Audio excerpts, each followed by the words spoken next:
ఇలా Russia India partnership అనేది ఒక కొత్త సిగ్నల్ ఇస్తుంది. హై లెవెల్ విజిట్స్ జరుగుతున్నాయి, డిఫెన్స్ ఇండస్ట్రియల్ హుక్స్ జాయిన్ అవుతున్నాయి, ఎనర్జీ డీల్స్ సంతకాలు అవుతున్నాయి. మళ్ళా ఇండియా ఇటు రష్యాని మేనేజ్ చేసుకుంటూనే క్వాడ్ని మెయింటైన్ చేస్తుంది, మైనస్ అమెరికా అని చెప్పి మాట్లాడుతుంది. క్వాడ్లో కూడా అమెరికాని పక్కకు పెట్టే మాట్లాడుతున్నారు.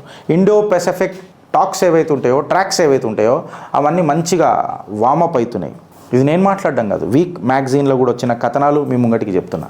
ఇది మన పేమెంట్ అండ్ ఫైనాన్స్లలో కూడా ఖచ్చితంగా మనకు భారత్కు ఉపయోగపడుతుంది ఫ్రెండ్స్. ఎట్లా అంటే ఈ Primakov doctrine or Bharat Russia China ఏదైతే కలయిక ఉన్నదో అది మన బ్రిక్స్ దేశాలని అందరినీ కలుపుతుంది. కాబట్టి ఫైనాన్స్ మీద ఖచ్చితంగా ఆర్టీజీఎస్ ఫాస్ట్ పేమెంట్ బ్రిడ్జెస్ని తయారు చేస్తుంది.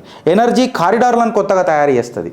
అంటే రష్యాతో మనం గట్టిగా ఉండడం వల్ల, చైనాతో మనం గట్టిగా ఉండడం వల్ల ఏవైతే లిక్విడ్ న్యాచురల్ గ్యాసెస్ అసెట్స్ ఏవైతే మన రష్యాలు ఉన్నాయో, ఫాస్ట్ మినరల్స్ ఏవైతే మన చైనాలో రేర్ ఎర్త్ మినరల్స్ ఎక్సెట్రా అక్కడ ఉన్నాయో, ఈ అన్నిటికీ ఏదైతే మన చైనా పాకిస్తాన్ ఎకనామిక్ కారిడార్ ఈ పంచాయతీలనే అగర్ చైనా కోఆపరేట్ చేస్తే, రష్యా మీడియేట్ చేస్తే, భారత్ దానికి సానుకూలంగా స్పందిస్తే, అఫ్కోర్స్ చైనాని ఎంతవరకు నమ్మాలో అంతవరకే నమ్మాలి. ఎందుకంటే వాడు చెప్తాడు ఒకటి చేస్తాడు ఒకటి కాబట్టి